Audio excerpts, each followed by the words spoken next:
Hello, everyone. Good morning, and welcome to the distribution here at the Tree of Life in New Braunfels, Texas. My name is Jennifer Lankford. I'm with the New Braunfels Food Bank. I'm the Nutrition Education Coordinator and also our Master Gardener on staff. This morning, I am excited to do this amazing, delicious pumpkin spice smoothie. Everyone today at this distribution will be receiving pumpkin, and we're in pumpkin season, so I just want to give you a couple of different ways that you can use it, and not just in pumpkin pie. I love pumpkin pie, nothing wrong with that, but also there are other ways you can utilize this. So I'm going to demonstrate that for you. We have our recipe here, and I have everything in order. What I love about this recipe is that it's throw everything into the blender and you're done. There's no cooking, it's just very simple. And one key thing I wanted to mention this morning is I've often heard, oh, I'm going to save my appetite on Thanksgiving morning because I want to eat all of the great things that we're going to eat later. But what you want to do is eat a little bit of something, whether it's a smoothie or a little bit of oatmeal in the morning. It jumpstarts your metabolism. You're going to be able to burn more of those calories that you're going to enjoy later. So just think of that. If you eat in the morning, you're going to burn more later. So you want to definitely try and eat something in the morning before that big Thanksgiving meal. This would be the perfect idea, right? You already have the can open anyway. So I'm going to go ahead and demo. This is a half cup of pumpkin pie puree, or pumpkin pie. I'm already thinking pumpkin pie spice because we have pumpkin pie spice. You're going to use one banana, okay? One banana. And there's different ways you could do this. I like to throw my bananas in the freezer and just have them ready to go for a smoothie. But if you don't have them frozen, then you can use some ice. My ice is starting to melt here, but just put a few cubes. I think the recipe says 6 cubes, but it's not an exact science. Just throw some ice in there. I have low-fat yogurt. Now, key thing about yogurt, and I don't know if you know this, but most of the time our hidden sugars are in our breakfast foods. Yogurt being the number one thing. Nowadays, we have all of those yogurts with the fruit bottoms, and I've seen other crazy mix-ins that you can put, but you want to just get the plain low-fat yogurt and add your own sweetener. And fruit is the best sweetener because it's natural and it's got all of that great fiber. It's great for your digestive system. So you want to do like your own sweetener, right? You have control over the sweetener in there versus them just adding a bunch of sugar to your stuff. So I have about 3/4 of a cup. I just put it in a big measurement, 1 cup, that's about 3/4. So you're just gonna put that in there, and with your ice, your banana, and your pumpkin puree. I'm gonna use a little bit of vanilla, right? So I love vanilla, it's delicious. It's just 1/4 teaspoon.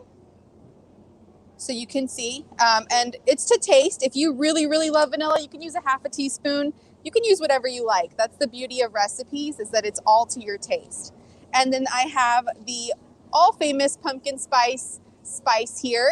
It's great to have during the holidays, and it makes you feel warm inside. And it's gonna give it that really great, cozy, delicious taste. Now, let's talk about sugar. Again, I was just talking about sugar and how it's hidden in your yogurts, it's hidden in your breakfast foods. This is a way that you can control it. This is for 2 servings. So I'm using 1 teaspoon for 2 full servings. So it's not that much. If you don't want to use actual cane sugar, agave is a great alternative. It's a low glycemic index, so your sugar's not going to go up really high. You can use honey. You could use maple syrup. I love pumpkin with maple syrup. You can use any alternative sweetener that you prefer. And if you really want to just X the sugar out altogether, then go for it. You don't need it. It's just a little bit here if you do want it. Last but not least is our milk. And this recipe only calls for 2 tablespoons of milk. And with milk, again, with the dairy, you want to do low fat. So skim milk, 1%, 2%. And then I always get asked about, I'm going to do it over here so I don't spill any.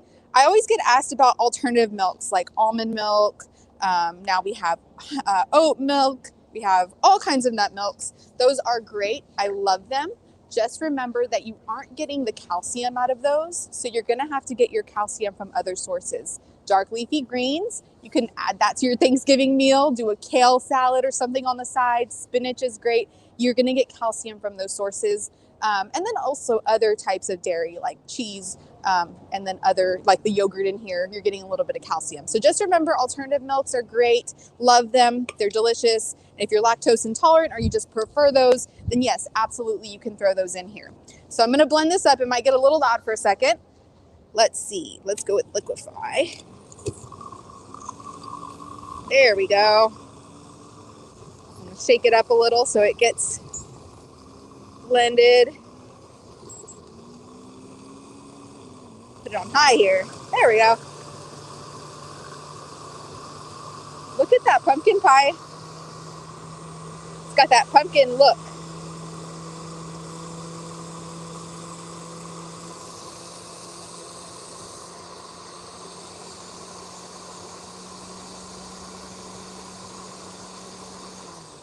Okay. So I have blended it up. You might have to mix it up with a spoon a little because you have some pumpkin pieces in there. But it looks pretty good, and it looks like a pumpkin pie puree, right? Something that you could easily put inside of a pumpkin filling. So I'm going to just pour it in here, and you can see that it's completely mixed. It's nice and smooth. It looks delicious. Let's see. Let's try it. I probably have it on my face now. But it's so good. Oh my gosh. All that spice, I can taste the cinnamon and the nutmeg from the pumpkin pie spice. I can definitely taste the pumpkin in there. It's really delicious. It's creamy from the yogurt and the milk. It's cold and it's just so good. So please think of this kind of idea for breakfast on Thanksgiving Day. Remember, breakfast is the most important meal of the day. I know you've been hearing that since you were little, and it's true. So that's why I'm here to just encourage you to do something like this. You can throw pumpkin pie puree into oatmeal as well. I've done a very similar recipe with oatmeal, and it's delicious. So just play with it, see what you like. And I hope that you have a very happy Thanksgiving, and thank you so much for tuning in this morning. Again, I'm Jennifer Lankford, the nutrition coordinator at the New Braunfels Food Bank. I do teach classes in the community, so keep an eye out on our calendar, on our website, and then also you can stop by at the food bank anytime. We would love to have you. And I also work in the garden, and we have garden volunteering shifts there every Friday, Saturday, 8:30 to 10:30. I am growing all kinds of great produce to help encourage our families to eat healthy. Again, we are very, it's important to us here at the food bank that you're getting nutritious meals well, so that's why we do these types of things. So thank you so much for your time today, and we hope to see you soon in New Braunfels. Thank you.